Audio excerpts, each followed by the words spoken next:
from people.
Right, so this is the emergency stand, emergency.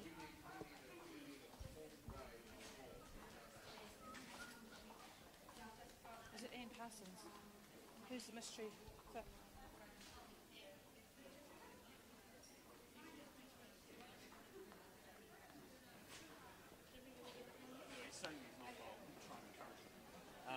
Jimmy Is Ian here? So Takaraishi's gone downstairs to pick the issue.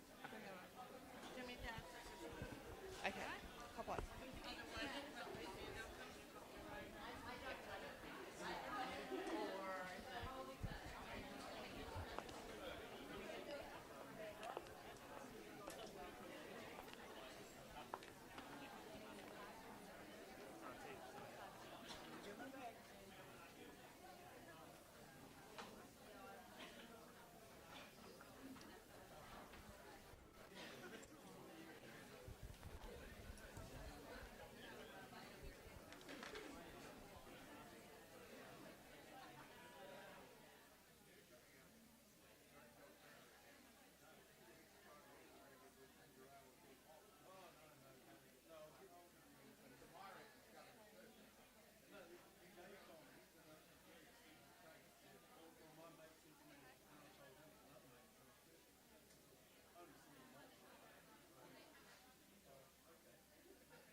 you?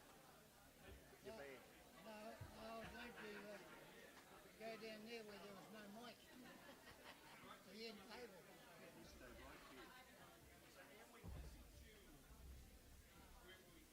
I don't know how we got conned into this, bro. Hey? Are we right here, Jimmy? Yes. Where's that Jimmy? McAloon. So Stan's just going to give you some instructions about microphones.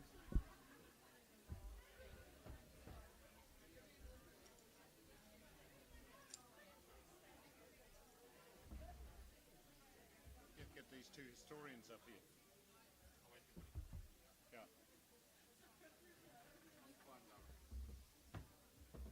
Make a Jane microphone today. Now Stan is going to give us some instructions here, Jane. Yep.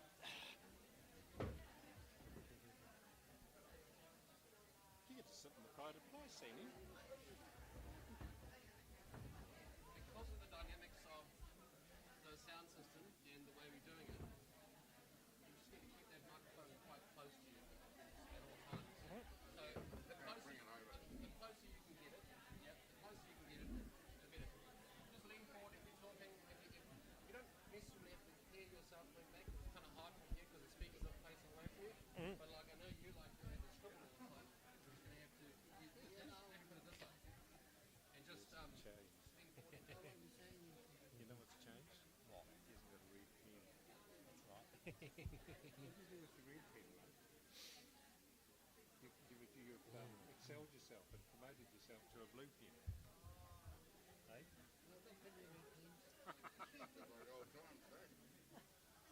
This sort of reminds you of the past.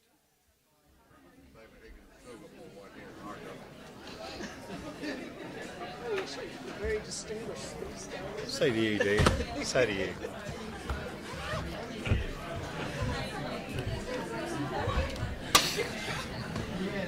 Kia ora tātou, tēnā tātou katoa, ia tātou whakawhai te mai ana ki tō tātou whare o tō wai whaunumu i tēnei iahiahi o tēnei tēnei rā. Tēnei iahiahi kia tātou katoa, ka horeka e tika ana mātu tā tātou hui haka tuare. Nō reiro kua tono ki tapuringa kia Brett, māna tā tātou hui i matāke. Mutu ana tēnā kua karapiua, kara ko rere ngā kōrero tēnā ko te rā, kara Brett tēnā.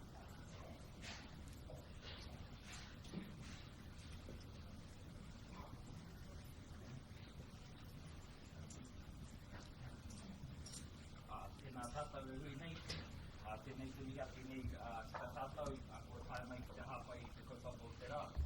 Me mihi ka tika ki ai kurangatira, e noho nei tēnā kupu. Kia ora mai tātou katoa. Kia ora, Brett. Tikana ka timatake ki te karakia. Ke taua mai i runga, taua mai i raro, taua mai i roto, taua mai i wako. Ka tau ai te mau i tū, te mau i ora ki te katoa o hau e, hui e, Tae ki e. Kia ora, Brett. Ladies and gentlemen, welcome to Christchurch. Welcome to this very special occasion where at Te Unga Ngāi Tahu, the office of Te Unga Ngāi Tahu, and then across the Ngāi Tahu group, we have been commemorating and celebrating and appreciating what we call Settlement Week. It's an opportunity for the staff to get a further idea, further information, further elucidation of Tipene, of the settlement and of the hearings and the history of Te Unga Ngāi Tahu. This session is being broadcast live via live stream on Tahu Tipene. So to all of you who are joining us from the website through the link, thank you very much also for joining us here this afternoon. Unfortunately for our esteemed guests, I am your facilitator. I will be very brief in my introduction. My role is simply to allow you to have the space to indulge us, to inform us, and to educate us. And can I indeed endorse the sentiments of Brett? Thank you very much for being here today. Ladies and gentlemen, as you can see, we have an esteemed panel of guests here this afternoon. To my left, and indeed on the panel table to your right, we have His Eminence, Mr. James Mason Russell III, a long time, obviously, member of the Ngāi Tahu Trust Board, and someone obviously with a lot of information and education for us on Tipene. To his left, the recently ordained Sir David Higgins, reporting New Zealand Merit, Upoko of Moiraki, and of course again a long-time member of the Ngāi Tahu Trust Board. To his left we have Mr. Jim McAloon, one of the three preeminent historians on the Ngāi Tahu claim, and my understanding was only 25 years old when he became involved in the claim. To his left, the saviour of Ngāpuhi, because she's on the Whakarahi o Te Raki Inquiry Waitangi Tribunal for the Ngāpuhi claim, and Parsonson, again one of the three historians involved in the Ngāi Tahu claim, and of course, to her left, the man we all know is Hana O'Regan's father.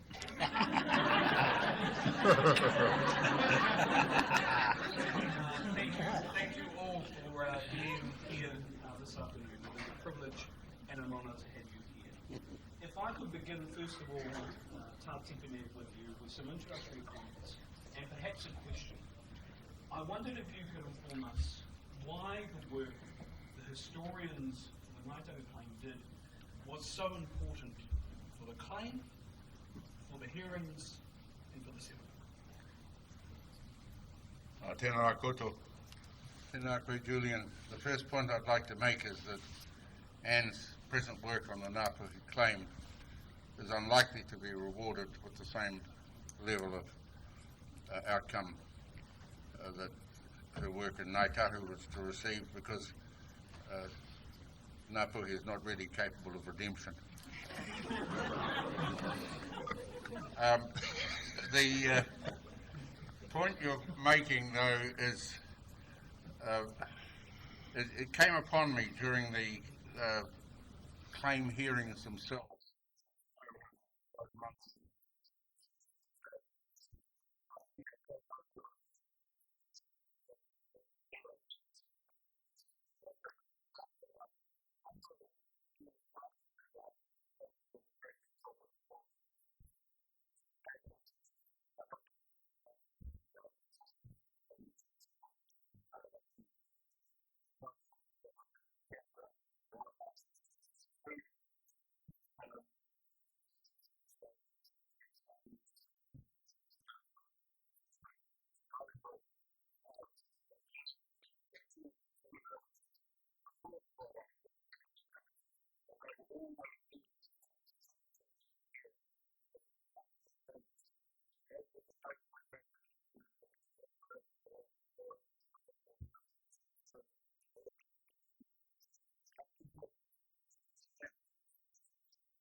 Kaikoura purchase represented a capital gain to the Crown of £3.2 million. I'm sorry, 3.2.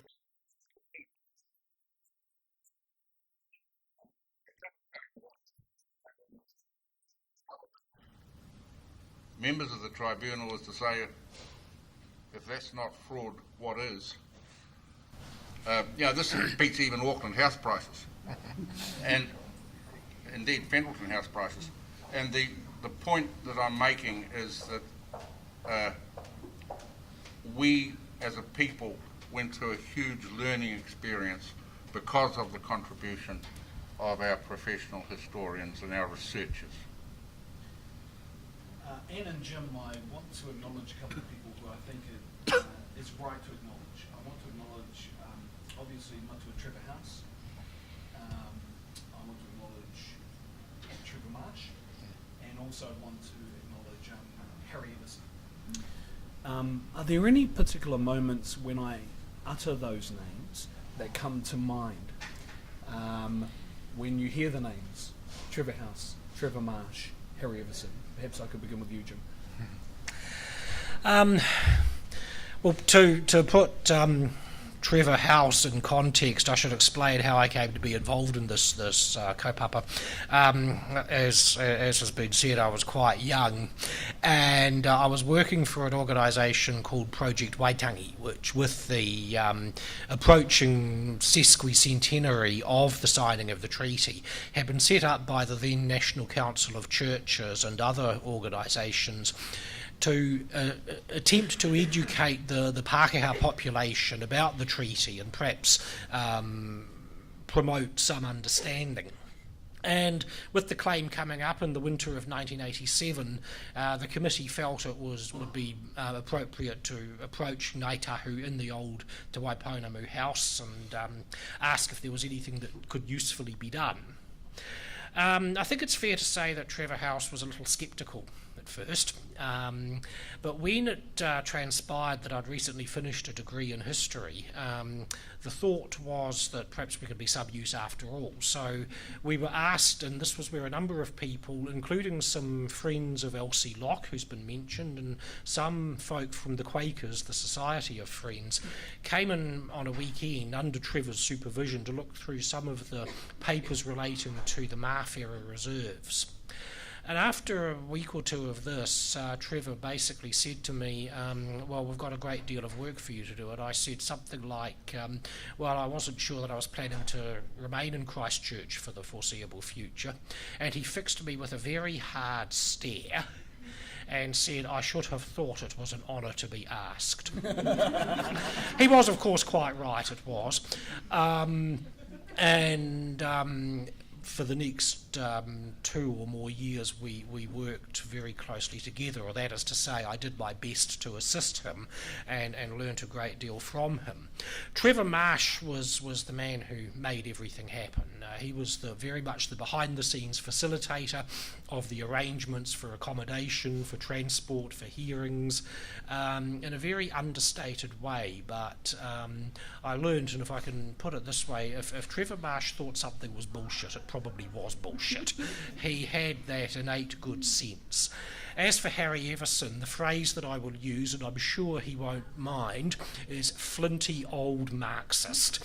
He was a very firm man in his convictions. His standards of scholarship were impeccable, and his worldview as a historian was very, very comprehensive. I had known of him in other contexts, but it was a privilege watching somebody so totally committed to the historian's craft working, and having done so for so long, and doing so with such utter ruthless honesty.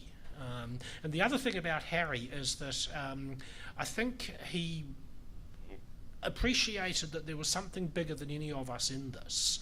So he was just out to tell the story and see what happened.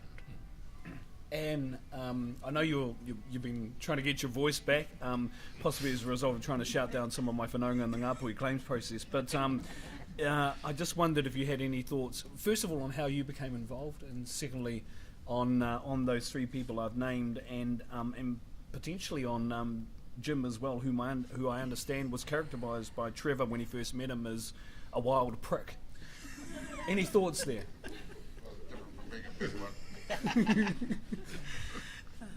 Tēnā rā koutou, tēnā koe Julian. And apologies aroha mai for my voice, which, believe it or not, is 2 weeks out from having been lost, so it's coming back. I was approached to take part in the claim, I think it was 1987, when I had a young toddler, and David Palmer, who worked closely with Rick Tau, rang me to ask if I would help with the claim. And I don't think any of us knew at that time what was going to be involved in working for the claim. But I do remember in 1985, the Waitangi Tribunal's Manukau report came out. Now, at that stage, the tribunal had no historical jurisdiction, but they had been hearing Tainui claims, Ngāti Te Ata claims about the Manukau Harbour. And in that report, they used language which had not officially been used before in respect of the Crown, questioning the honour and the good faith of the Crown in its dealings with Māori. And I remember hearing that on television in 1985 and thinking that things in our history were not actually going to be the same again. It was after that, of course, that the tribunal got its historical jurisdiction in 1985, coming into effect the following year. So the processes were very new at the time that the Ngāi Tahu claim was heard. Let's talk about that a bit later. But just following from what you said about Harry, he was, as you said, totally committed, but it meant so much to him that the claim began to be heard and that he was able to give evidence in it because he had worked on Ngāi Tahu history for a long time and had fought in the National Archives in Wellington to get access to the Smithsonian Commission papers at a time where there was still some doubt about whether such papers should be in the public forum. Comprising, as they did, Ngāi Tahu evidence from Poa, from Taua, before that commission way back in 1880, about the purchases that the Crown had made.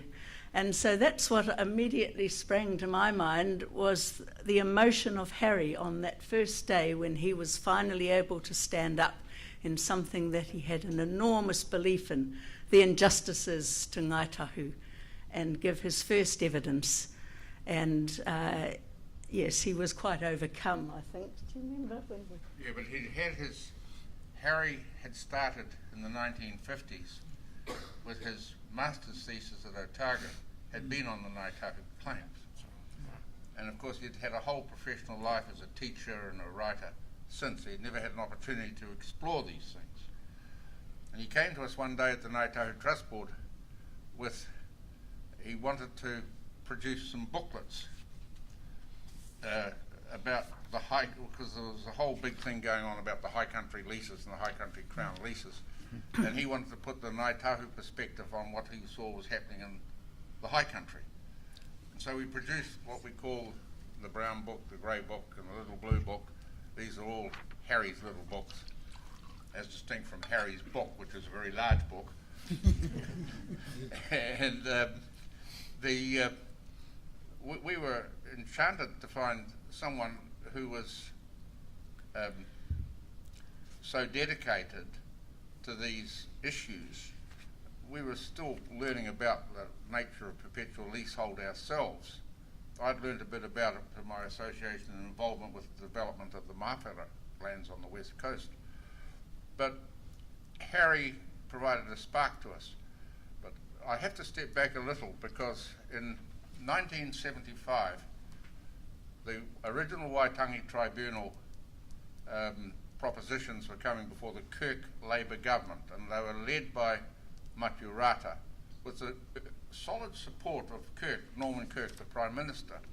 There was a big bloc in the Labour caucus at that time that was very much opposed to any of this sort of stuff, and that was largely led by a man who was to succeed Kirk, Bill Rolling. And they were good-hearted liberal people and very strong, but they didn't want too much of this ethnic stuff interfering with their programs. But Kirk was quite committed. Many of you will know that famous photograph of him walking onto the marae at Waitangi with a little Maori boy at his side. And that became something of an iconic picture. It's a bit like Whene Cooper walking from behind, walking down the highway with the child at the Mokopuna. These are iconic New Zealand pictures. But Kirk supported Rata, and they brought in the Treaty of Waitangi Tribunal Act, 1975. But that was actions of the Crown from 1975 on. It didn't take any historical things. And I'd been running around writing petitions for Frank Winter of the Ngāi Tahu Māori Trust Board and causing trouble in the background. And I got stuck with the task of helping Frank Winter draft a Ngāi Tahu submission to the 75 Act, in which we put up a submission very plainly, together with other Māori parties, that this should go back to 1840 and not start at 1975. And Kirk and Rata got rolled in the Labour caucus with that proposition and didn't get anywhere. And so we got the 1975 Act. I then was a member of the terrace branch of the New Zealand Labour Party, and the chairman of that branch was a man called Michael Hirschfeld. And he was the junior vice president of the Labour Party. So I took my thing back to the terrace on several nights of discussion, and we resolved at the terrace branch of the Labour Party that the treaty should, the Treaty of Waitangi Tribunal mandate should extend back to 1840. And we took the Ngāi Tahu submissions, holus bolus, and he took them off to the National Labour Party conference. And late at night, when everyone was half asleep, Hirschfeld moved and got this recommendation onto the manifesto of the Labour Party. Then one night, Muldoon got drunk, there was a change of government, the country was bankrupt, there was a disaster, and in rolled the Longy Douglas machine. Here was our submission, the Ngāi Tahu proposal, sitting in the manifesto.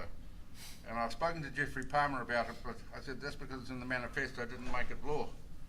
He said, no, the boss was overseas, we're having a fish and chip night, Friday night meeting of the inner circle of the Labour caucus cabinet, and the boss calls in from overseas, and we reported on process, and Koro Wetere raised this manifesto issue, and what are we going to do about it? And Longy from some distant place overseas, about the uranium on someone's breath, said, well, Koro, what do you want us to do about it? And Koro said, we should move on it. And Geoffrey Palmer backed that to the hilt because he saw it as the basis of his constitutional reforms. And Longy's comment was, Geoffrey said, he said, well, I presume no one has the nerve to argue with that. And that became the Crown policy. And we got the change, and with the change came a whole lot of other revolutionary things. We had the opportunity to proceed with the Ngāi Tahu claims. But also the SOE Act came in at the same time. The SOE Act had a 12-month thing before it came into effect. And we suddenly saw the Crown getting rid of all of its assets ahead of the satisfactory claim, so they could just say, sorry, nothing left. And the very things we wanted to secure in the settlement were going to be denied us. And so we had planned to take all of these cases with a certain consultation with Harry, each of the contracts of the 9 tall trees, one by one by one. And we had to roll them into one piece. And that gave us a political challenge internally, right? And the political challenge was all these, because Otako felt they owned the Otako claim. Taipotini people, together with their relations at Rapaki, felt they owned the Taipotini claim. And so Kaikoura similarly, and Canterbury of course believed they owned everything. And all of these issues, we had to build the team together. So we had a huge internal political challenge to build that momentum. And anyhow, 10 minutes before midnight, later that year, in 86, 10 minutes before midnight, with Marere Goodall, Anaki's father, as the research officer of the Waitangi Tribunal, standing in his duffel coat outside my study door, and us all kneeling on the floor assembling paper, 10 minutes before midnight, I presented him with the combined Ngāi Tahu claims, including sea fisheries, in one hit. And that was a huge year's work. And at midnight, the gong came down. Now, in retrospect, we probably didn't need to be frightened of the SOE Act, but that's what drove us to bring it all together into one big claim. The next minute, we were the primary object of hate in the New Zealand media the following morning, and it was shortly after that that Jim and Anne and Harry formally came on board with the structure. Right. Matua Jimmy, if I can bring you in, because you, as I said, were a member of the trust board at that time. Were you confident going up against the Crown, all its resources, both human and capital, lawyers, historians, every other thing that they could muster, against the team of historians and lawyers that you had, limited as they were at the time? Were you confident you had the team to be able to get things across the line? By the time the claim came about, 1987, I was quite experienced with fighting the Crown. Of course, in 1974, I was fighting the Crown over the ownership of the Arahura River. So when the claim came along, I saw this as part of our history, and I gave up a very lucrative job, of a high-paying job, to go on the dole to be part of the process of the claim. Yes, I was confident. That's why I joined the process. Along the way, because of the intellect of the people that we put together,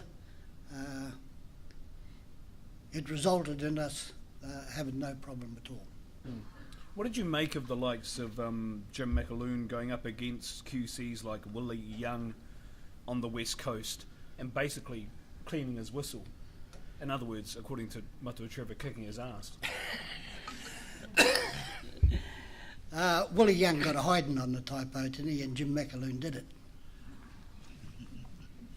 And I understand there was a bit of frivolity that night when it happened.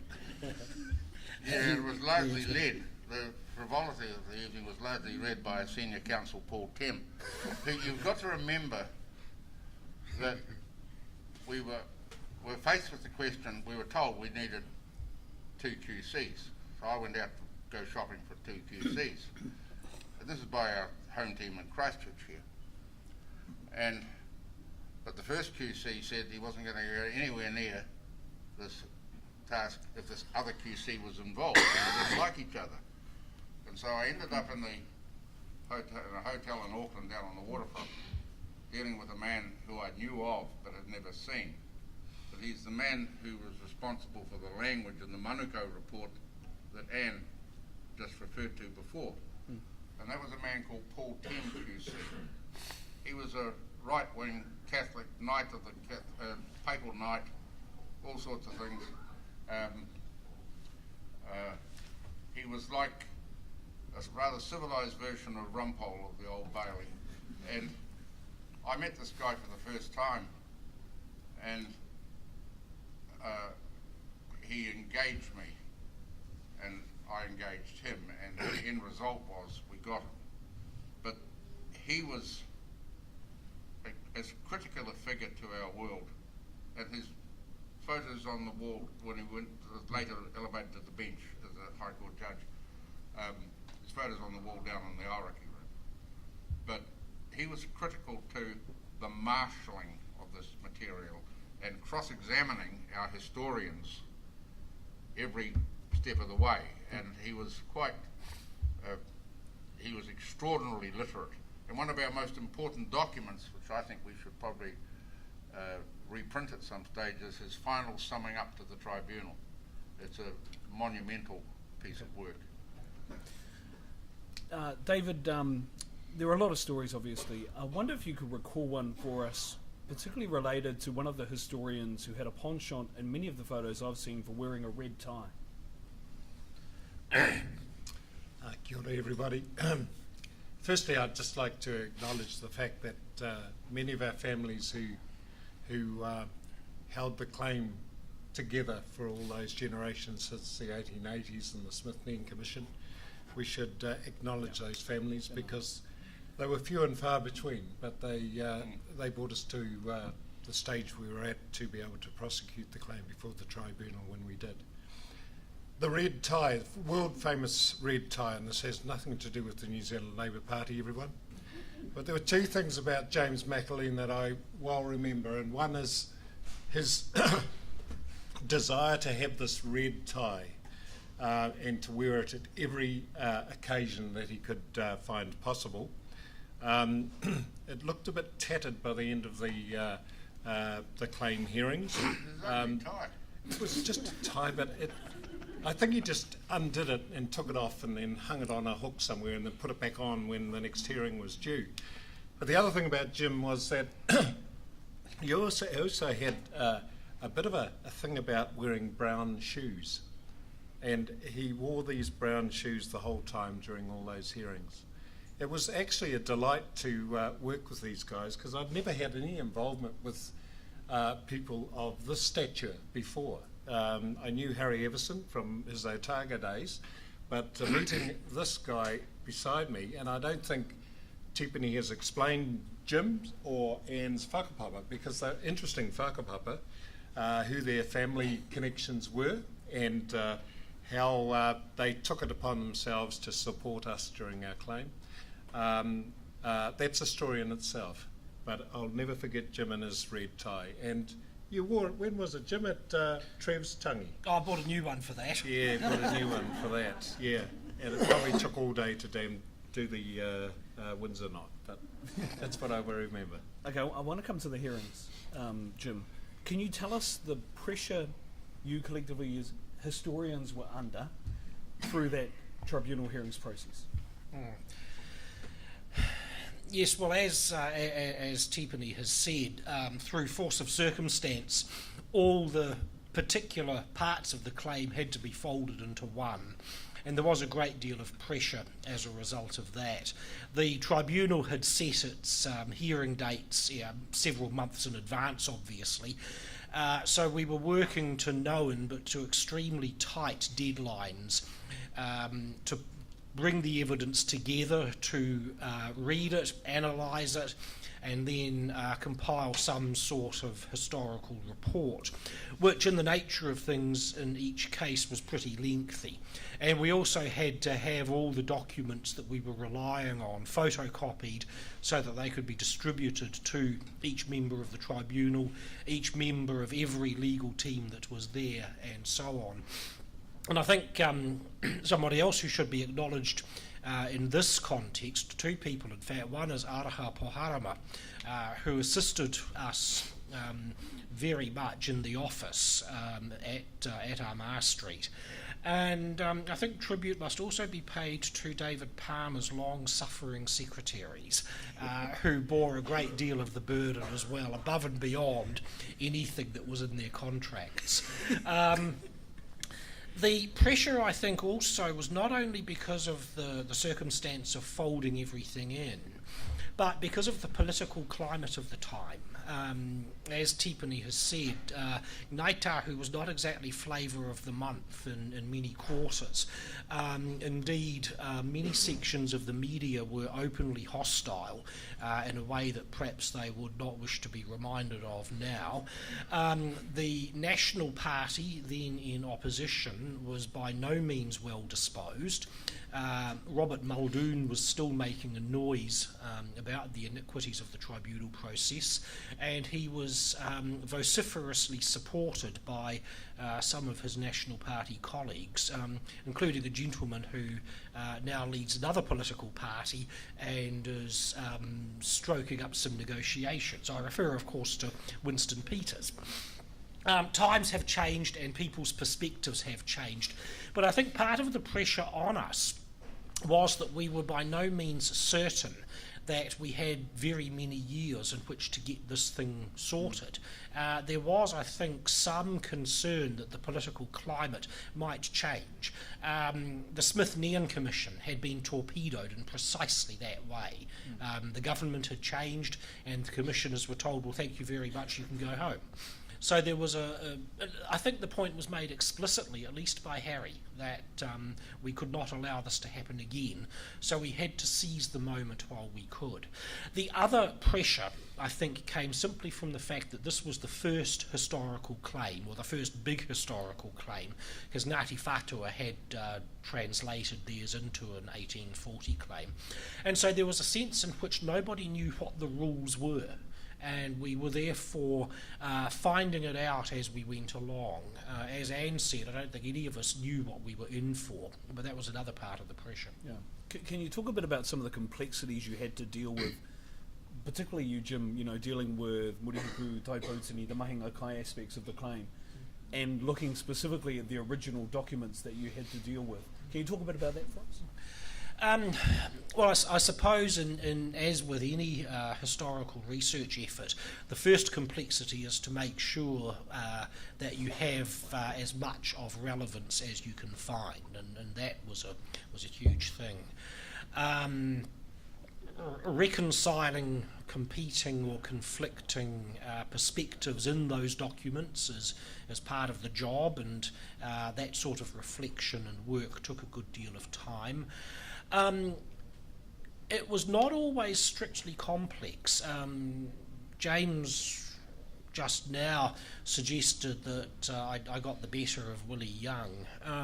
In a way that's true, but it was also the case that the Arahura issues were so blatant, and James Mackey had recorded them so clearly that a drover's dog could probably have handled that one. You know, you have one with a red tie. Yeah, thank you. There were complexities too. Complexities in is not exactly the right word, but a good deal of the material, of course, was in Māori, and we had a good deal of help from Te Aui Davis in translating for us, and that was a very special thing as well.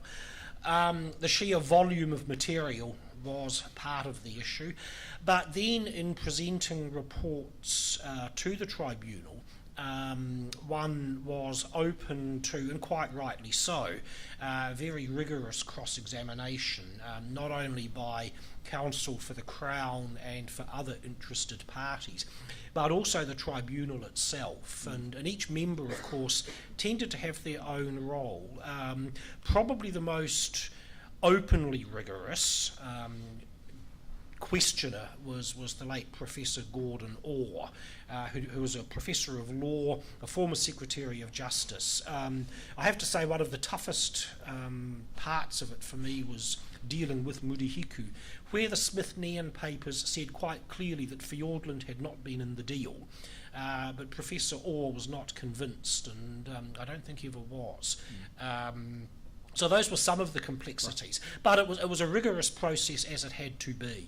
I will come to you, Tipene, on the stature of the people on the tribunal itself soon. Anne, if I can just come to you briefly though, because your focus was on the Ōtākau purchase, and I wondered if it was clear to you what the intent of the leaders of Ōtākau who signed the deed was as you started your research on the Ōtākau purchase and the claim. The Ōtākau purchase is one of the stickiest ones I have ever come across, because it was unique. It was conducted by the New Zealand Company. The New Zealand Company, the colonising body that had come out from Britain before 1840, had made massive purchases in the central North Island, of course, but that was before we had a government. After 1840, we did have a government, and the result was, as you know, in the English version of the treaty, the Crown took the sole right, the monopoly right of purchase from Māori. But by 1844, this was changing 4 years later, And it did so at two levels. Governor Fitzroy decided to set aside the Crown's sole right to buy land from Māori because, in fact, he thought that wasn't very good for Māori relations with the Crown, that the Crown should be seen as the sole purchaser of their land. So he issued a proclamation in 1844 aimed at individual purchasers, which provided for tenths reserves to be made, which the Crown would hold, especially for the benefit of Māori. But at the same time, he also waived the Crown's right of preemption, set aside that sole right in the South Island specifically for the New Zealand Company. And he did that under the terms of an agreement made between the British government and the New Zealand Company 4 years before, by which the New Zealand Company pre-1840 purchases would be settled, and the Crown would take over the right to see that Māori got the reserves that the New Zealand Company had promised them. So there was this 1840 agreement sitting out on the side.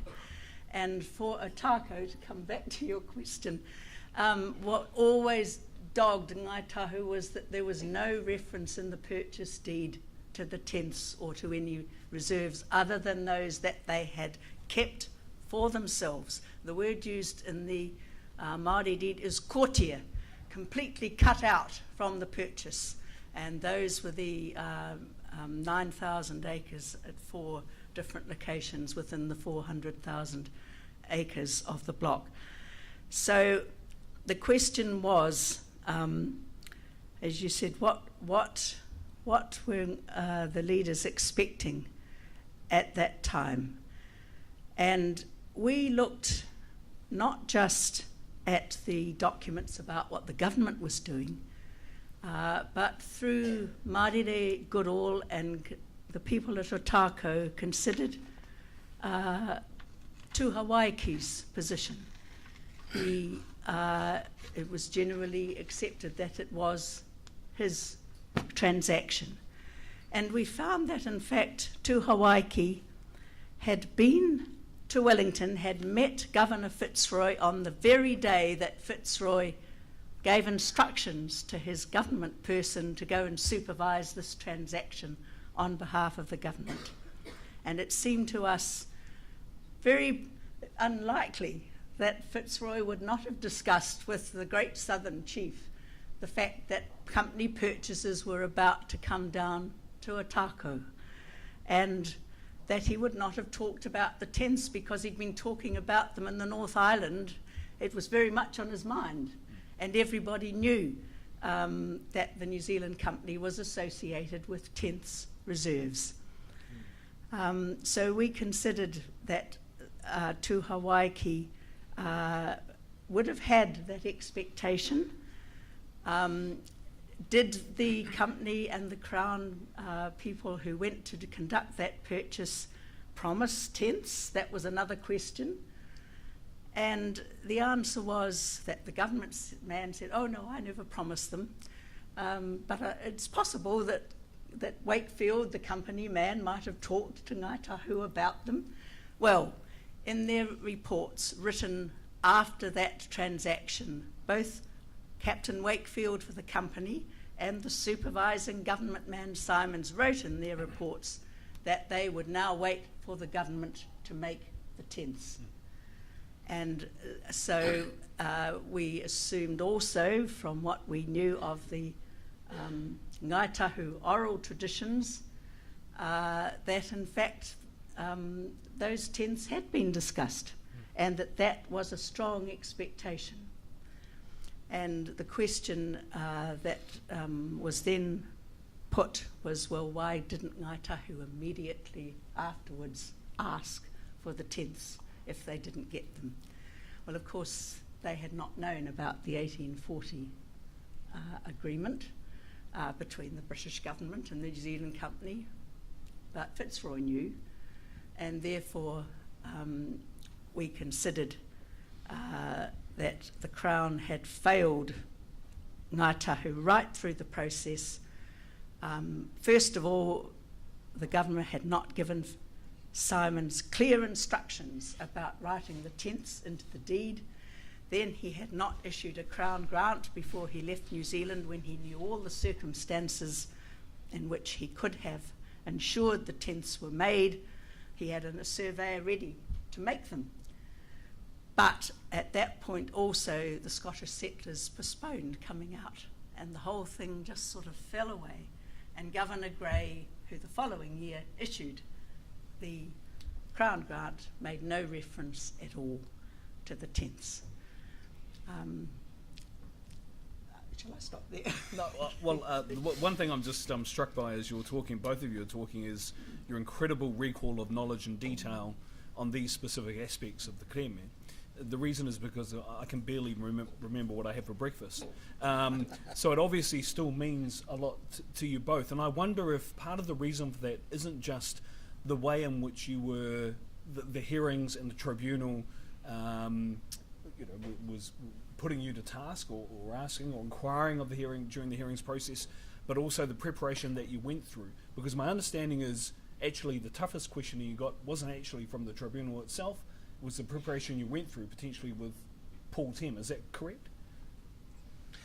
Yes, very much so. I think if we do remember this material rather well, it's because we lived with it for years. You know, the hearings began in 1987, and the report on the land claims was issued in the beginning of 1991.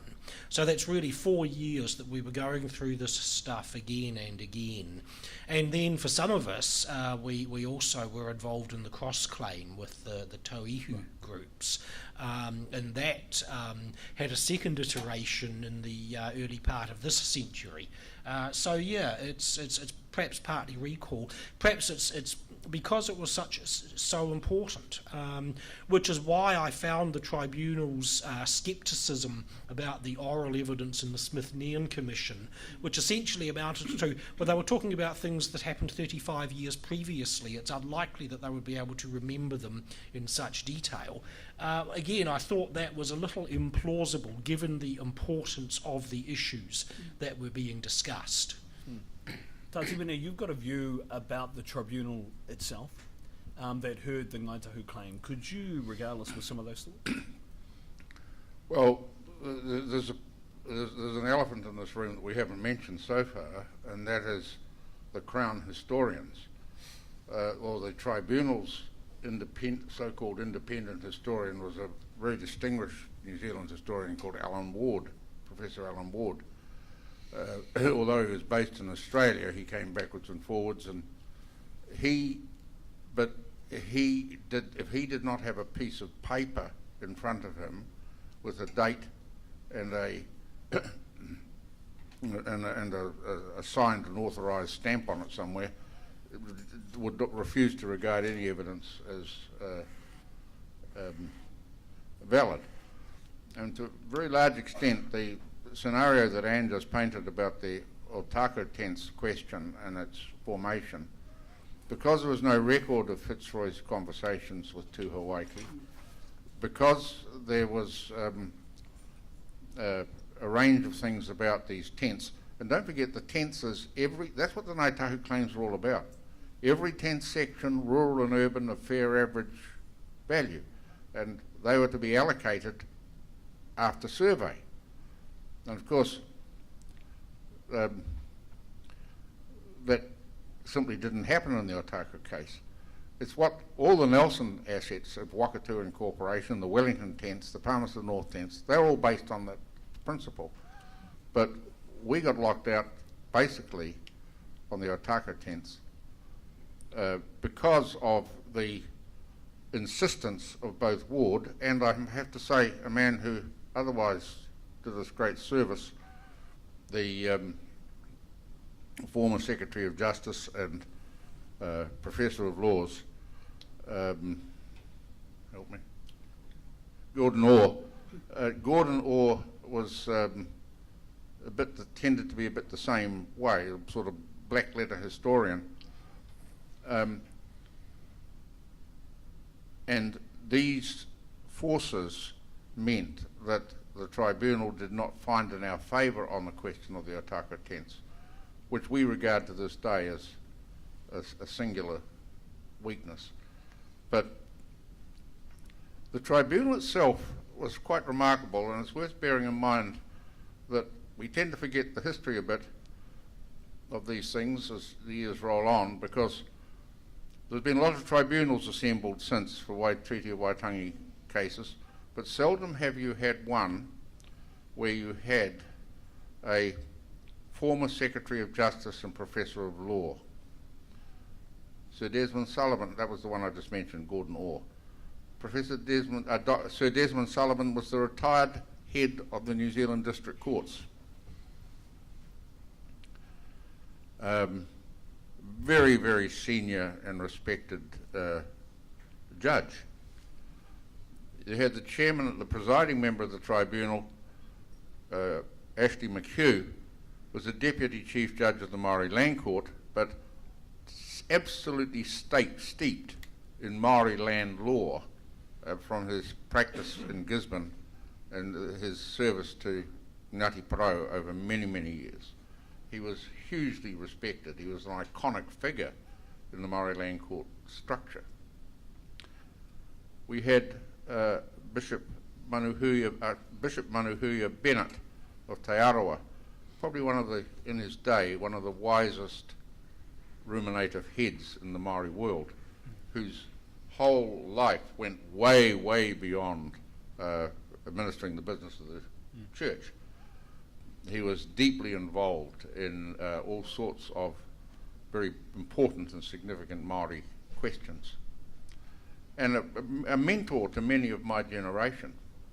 Then there was another one of these great mentors, was Sir Monita Delamere of Whānau Apanui, who's related to us through the Teos of Murihiku.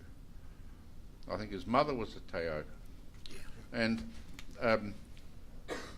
Monita was quite superb on matters operationally, on matters of tikanga and balance, and he was held in enormous respect by our own kaumātua and our own people. And then there was, the youngest of them was Georgina Te Heahu.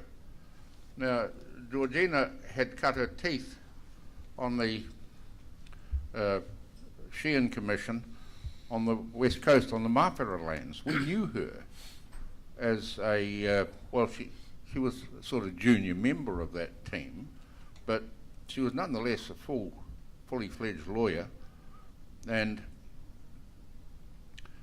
she was held in considerable respect because of the Commission of Inquiry report of Maori reserved land, which was basically all sparked off by the Greymouth Post Office and the Mapara fights and the Arahura River, and the ingrained perfidy of Jimmy Russell in stirring up trouble over the riverbed, and for almost a generation, under the flag of the Arahura Māori Committee. And but Georgina she wasn't, I don't know how influential she was, but she was certainly a signature to it all. And this group, there's seldom been a comparable tribunal assembled since of the depth and quality that we had. You've also got to remember, I think, E Karema, that we had other processes running at the same time. We had the whole Mahika Kai side of our evidence was assembled by and led for us by Professor Athol Anderson, who's a Wharetutu descendant from Murihiku, and Athol's evidence on Mahika Kai was monumental. It was an enormous exercise in its own right, and happily he's still with us and still able to make significant contributions to our affairs. But these sorts of skilled people made a fascinating tableau, and they were ones that our own people began very much to relish and enjoy. I talked before about the sort of a Wimbledon effect as they watched the arguments going backwards and forwards, but it was a hugely educative experience for us because our kaumātua and our marae people were sitting at lunch with these people. They were meeting them socially. They were engaging with them, and they were getting their whole perspective of their own history lifted beyond whānau, beyond the marae, to a tribal-wide, indeed a treaty-wide, Māori-wide perspective. So that's that group. But we also had running at the same time, parallel, the whole fisheries battle. And this tribunal had to separate out sea fisheries from our Mahika Kai evidence and hear it separately. And we took the whole fisheries battle and settlement was done and dusted, well, the first phase, until Julian's relation, Shane Jones, interfered with the outcome, by 1992. And we had the first settlement out of the way by 1989, the interim settlement in 1989. That whole struggle was parallel. And so was the Mahika Kai one was parallel, because that involved DOC and all sorts of other government agencies. So we had about 4 streams of battle running at the same time as these hearings in front of the tribunal. So, and they interacted with each other in quite significant ways. So it's important to remember that, because they're each a story in their own right, which we're rather struggling to get out for the anniversary publication, but that's Tākere's problem. David, I wondered, as the hearings came to their conclusion, how confident were you about the tribunal and the findings the tribunal could potentially make for the tribe? Personally, I don't think we were totally convinced that our case was well prosecuted before the tribunal. I think there were gaps in some of our evidence, and that became more evident as time went on. I think there was some concern about what was described by Ward as the hole in the middle. As we look at the efforts of the cultural mapping team today and the technology we have available to us, we would have won that case hands down. But because we were lacking in the ability to gather evidence to argue our case, there was some doubt. Even though we experienced, or the tribunal members experienced, that huge, vast interior of our rohe, even though we took them up to places that they'd never been to before, like Takapo. I well remember taking the tribunal to the neck at Manuhaya, and just experiencing the view of the Honourable Bishop, who just couldn't believe that we actually lived up there. Our people, our ancestors lived and gathered their kai moana up there. So they couldn't actually understand as a tribunal, every one of them, how we managed physically to move from one part of this island to the other. So even though we were unsure in certain areas, there was definite evidence amongst the team that we had won some of our cases, particularly some of those 9 tall trees. Were you confident, Matua Jimmy, particularly around the Arohura Purchase and that block, that area? Before the reports came out, I think we were on tender hooks. We didn't know what we were going to receive. And I think the reports are fair in relation to the evidence that was given, and it was up to then for Ngāi Tahu to put the negotiating team to negotiate on what came out of the report. And it's fair to say that on the 10th, we managed to get the Crown, basically because bureaucrats are invariably slothful in these things, we managed, even though we failed, to get the letter of the history done. The whole basis of valuation argument that went on between us and the tribunal, and you heard some of that the other day from Martin Fisher, but the whole basis of it was on a basis of tents. We just had the valuations done for the whole land sales total, and then we took a 10% of that, and that was the basis of the quantum valuations and the basis of the arguments. And even Treasury bought into that without questioning it. So, in effect, in negotiation, we were able to shift the tents back onto the table effectively. Not that it did us a hell of a lot of good, but we got it back there. And I think that was an important little victory at that time. But the greatest challenge of the lot was not so much in the negotiation phase afterwards, but in marshalling this material, some of which the Crown, and Jim referred before to the Smith-Nairn papers. In the middle of this, the Crown officials actively denied the existence of those papers. The select committees, they lied. I saw the Commissioner of Lands lying to a select committee, straight up.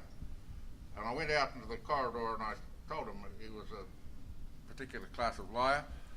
And I remember him waving his finger at me, "You people will never get your hands on those papers. You the people, you'll tear this country apart." And they said that to the dock crowd, said to that over Fiordland. Tuhoe hasn't torn the country apart. We didn't tear it apart when we finally got them. But that was those sorts of things were all the battles and struggles going on in the background. The Crown historians and the Crown team were almost unconscious of it. Can I ask Jim and Anne, and I'll quote, "The Tribunal cannot avoid the conclusion that in acquiring from Ngāi Tahu 34.5 million acres, more than half the landmass of New Zealand, for £14,750 and leaving them with only 35,757 acres, the Crown acted unconscionably and in repeated breach of the Treaty of Waitangi. As a consequence, Ngāi Tahu has suffered grave injustices over the 140 years. The tribe is clearly entitled to very substantial redress from the Crown. Grave injustices, unconscionable theft by the Crown, dozens of breaches of the Treaty of Waitangi. These reports detail clear fraud and theft by the Crown." Jim, what was it like hearing those findings from the Tribunal? Can I refer to Mātiaha Tira Morehu up there? I sometimes tell my students that the Te Kereme began, I think it was the 22nd of October 1849, when Mātiaha wrote to Lieutenant Governor Edward Eyre, drawing his attention to the fact that Walter Mantell had been through the Rohe and had hemmed the people in with iniquitously small reserves. Tira Morehu went on to ask Eyre how this had come about, under whose instructions was Mantell acting, and he included a prophetic line.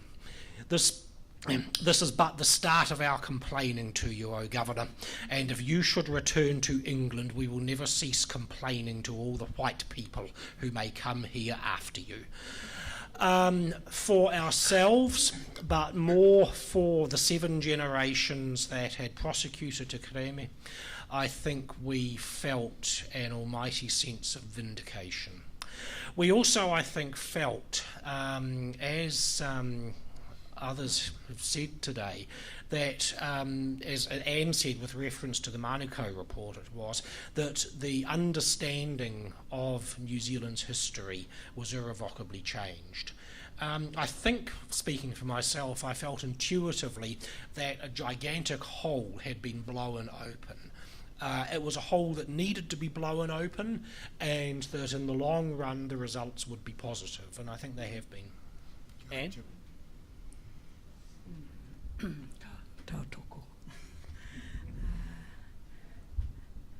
Yes, I think there was nervousness, as I remember, as the time for the release of the report came close, and that came partly because, in fact, the hearings had often been quite tense. with respect to the position that the Crown had taken. And also there was a huge anxiety, I think, on our part about what would be found at the end of what had been work that had been done at enormous speed, which is always something of a worry, even if we always got there on time. It did make you nervous, but I would like also to think of Jane England and Jane Dunbar, two women who began to write up the claim hearings in the press and wrote very well and supportively about each hearing. Now that was enormously important because it was a great counterbalance to letters to the editor. And is all our land going to be taken away by Ngāi Tahu? What does this mean for us? Which was quite a pronounced theme during that period. And they, as I said, were a great counterbalance to that. So I think Jim has put it so well in terms of the vindication for those generations who had worked for Te Kareme.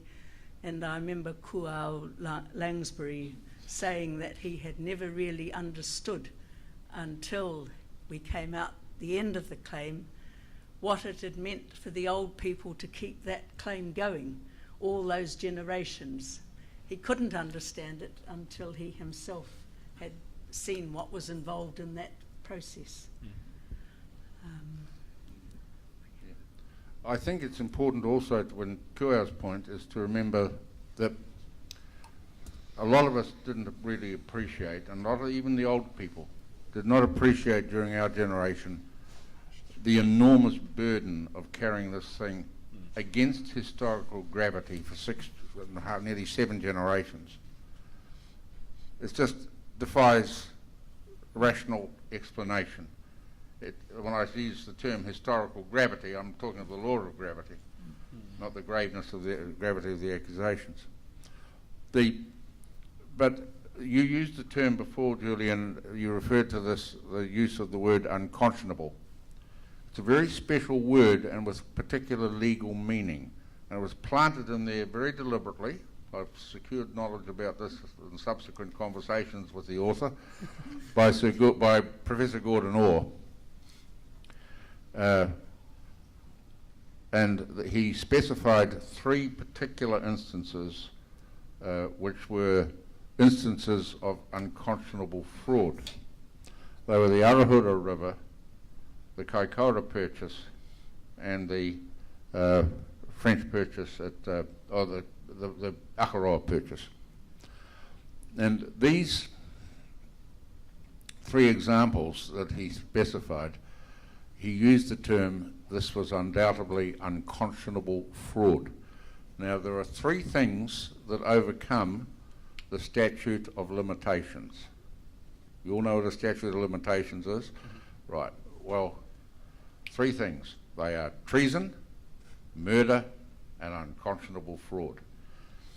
And the old professor planted these words very carefully, because that meant that should the negotiations on settlement fail, we would be able to have recourse to the common law.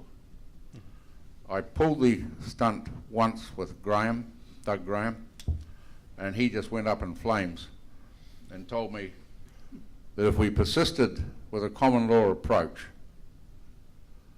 and I might point out that the Akaroa loss was calculated at something like 350 million. If we persisted in that, he'd legislate us off the planet. In other words, they'd just use Parliament's power to wipe us out and amend the law. And so that's the black box argument that you'll find in our histories, and that's a later story than we're discussing today. But the tribunal decision using the term unconscionable fraud was designed to enable us to go to common law if the settlement negotiations failed. Could I just say that you're asking my colleagues here, Julian, did we have any apprehension? Of course we did. There was deep disappointment over particularly the hole in the middle and the Otago tents in Fiordland. And we didn't want to own Fiordland, we just wanted a shared title by which Tui's got now, with the Urewera. But that's all we wanted, so we could control what was said about our history and our story over that cradle of our mythology. But the key point that I do need to make, in that disappointment, and Harry Everson was actually very angry with us for not taking the tribunal on review over that. He wanted us to go back to the High Court and take the tribunal on review, which point I thought we might well have been legislated out again. These were very hard decisions we had to make. They were balancing decisions of risk that we were making on a almost weekly basis. But so that was a huge factor in our consideration, and we went right to the edge several times in negotiation on the basis of unconscionable fraud. I've gone on about this because it's worth understanding that the tribunal laid things in its report all the time, even though we were disappointed with it in many ways. We then took a decision that if the Crown would accept the tribunal's decision and negotiate, we would accept it. It took Harry quite a while to swallow that. He regarded it as swallowing the dead rat. But whether or not it was the right decision or not, but we always had a plan B. That all this work that's talked about here was all to be laid out, sorted out, and put to rest, so that if we couldn't settle in our generation, another generation would have the opportunity to work off the platform that we had established in our time. We've got a bit of time left for people who may want to ask questions. For those who aren't aware, a question is not a statement. So if you do have questions, feel free to ask them, and I will repeat them just for those watching at home if we can't hear for audio. And I think someone may be coming to get the microphone to no, someone's not. No, they're going to. Yes, yeah. Okay, so we've got a microphone to go around. So if you've got a partai, me partai, got a few.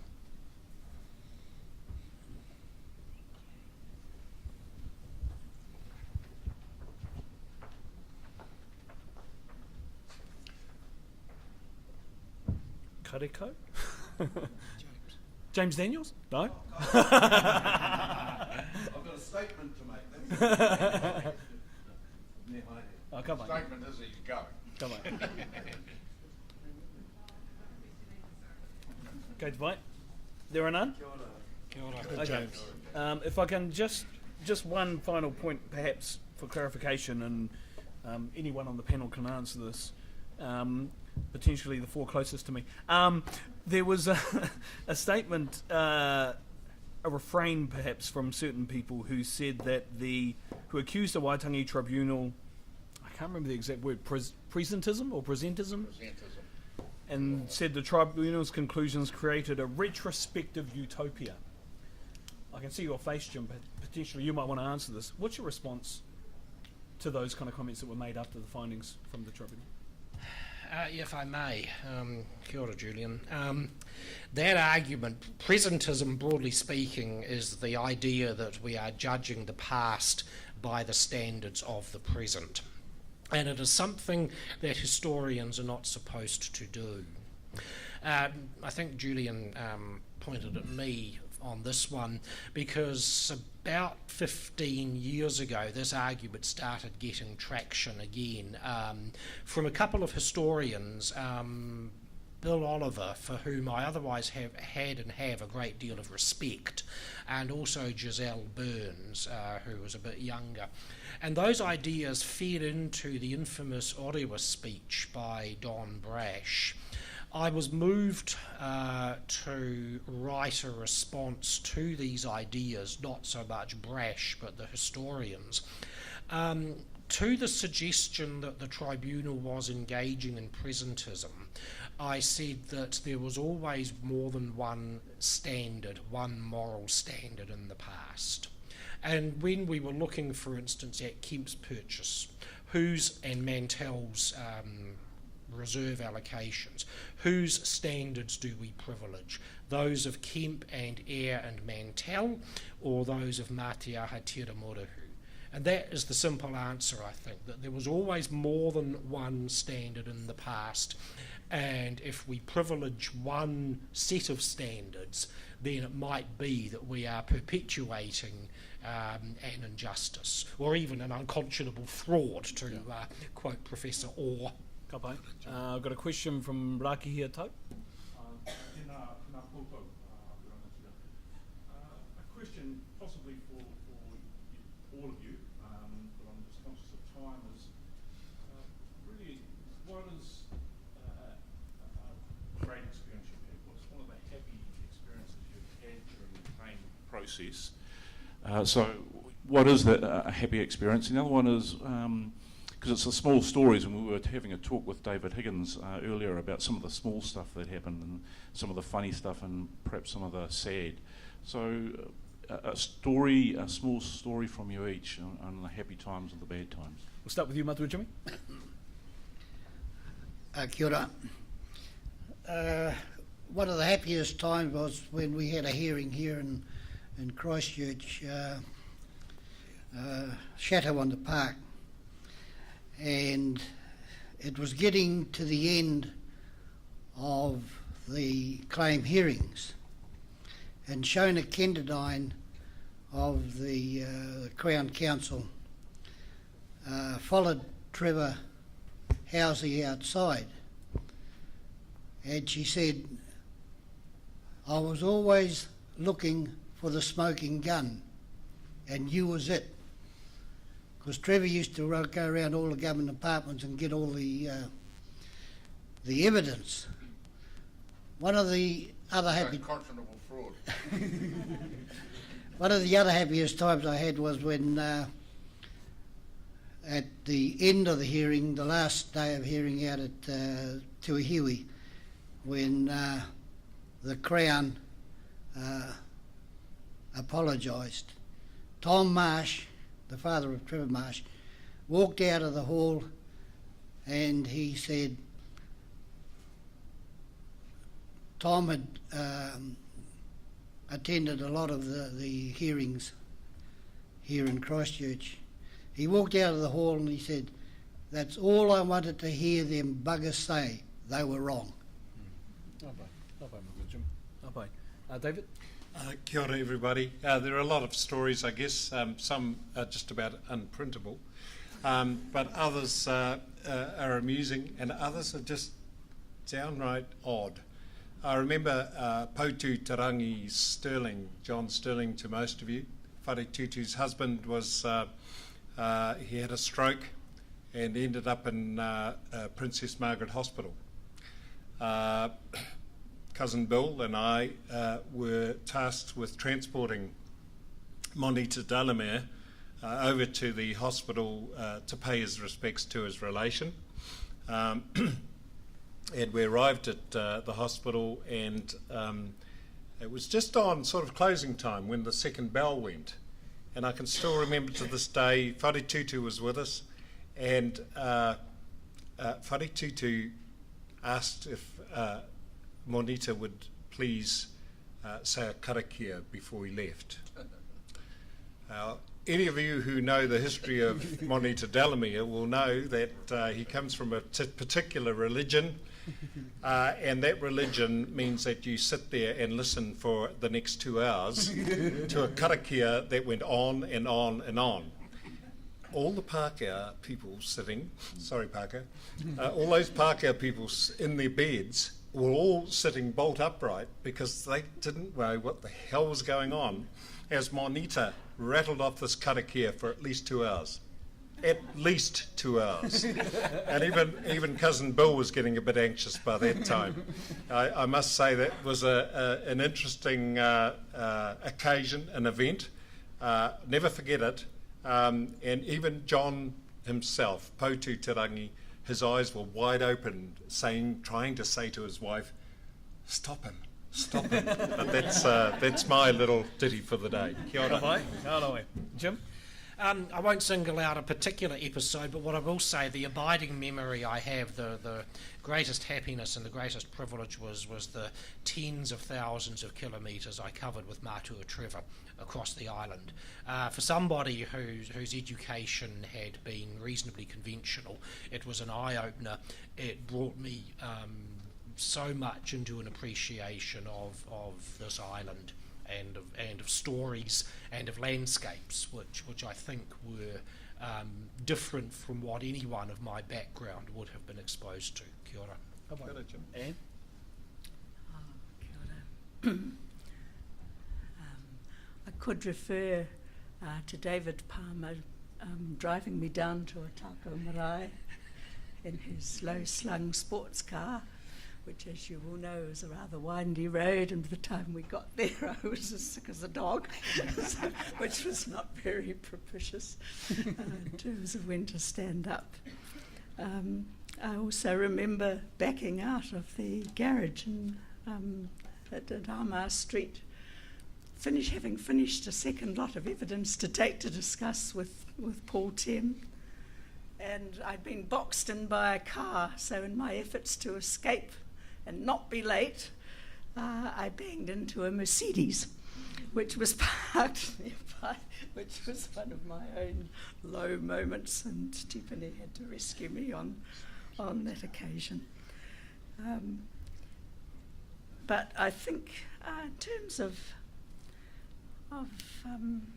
happy moments, I remember being at Akaroa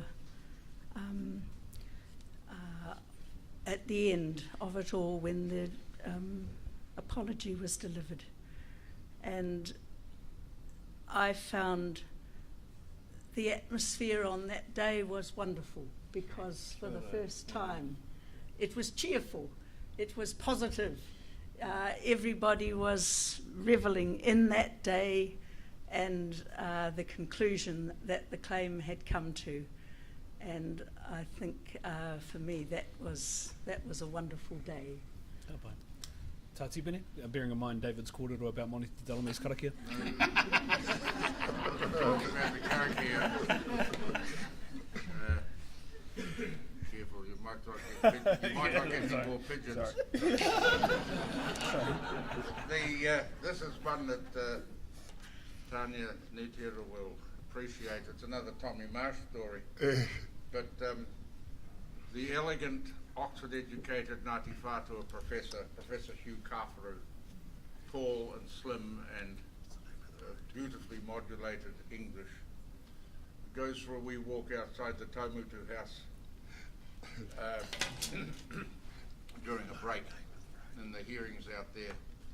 And Tommy Marsh is standing down at the intersection. Hugh goes up to him and says, "Tell me, Tommy, are these roads all around this place here, do they all have Maori names?" "Oh yes, Professor," said Hugh. "This road here, it used to be called Marsh's Road, but now it's got a park our name."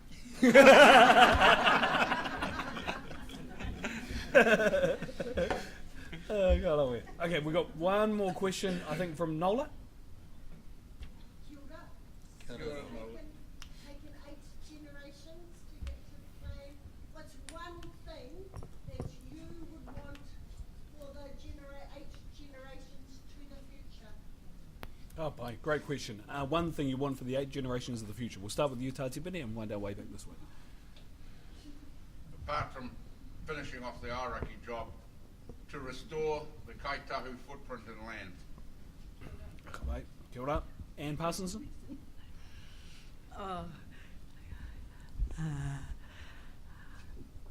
I'm in awe of what's being achieved now by the Runanga, by the marae, in terms of te reo, in terms of waterways, and I expect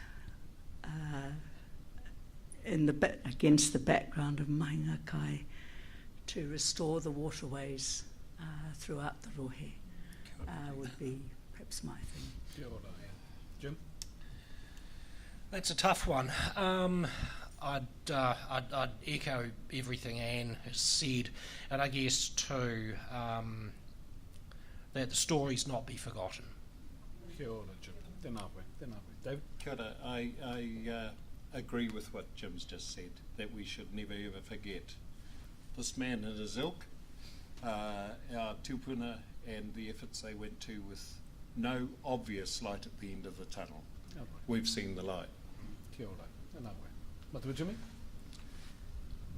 Those 8 generations that have passed on, there is a saying that as long as your name is mentioned after you have gone, you're not gone. Kia ora, Jim. Tēnā koe te katoa. I think that is a lovely place and a great way to conclude our panel discussion today. Could I get you all to show your appreciation to our panel of guests? Anthony Russell, David Higgins, Jim McAloon, and Parsonson and Tipene O'Regan. We do have a koha, but before we do a koha, we're going to sing you a song. Kia pai. As a show of our appreciation to you for your time, and then after that, please stay with us as we share a kai. We've got a hangi made. Part of the reason why we finish a little bit later so the hangi arrives on time. So Dallas is going to get his guitar together. Tu mai e hoa mako wai ta tātou. You're not going to tempt us with a karakia, obviously, Jim.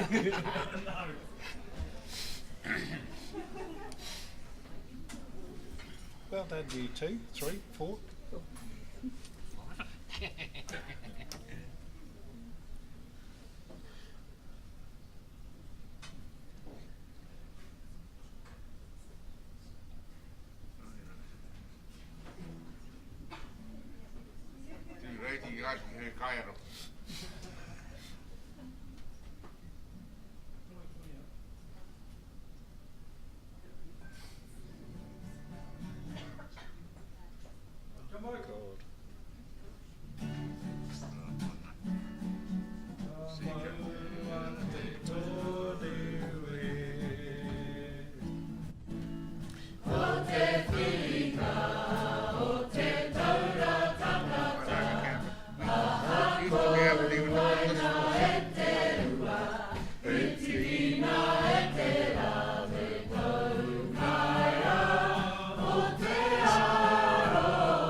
Specsavers.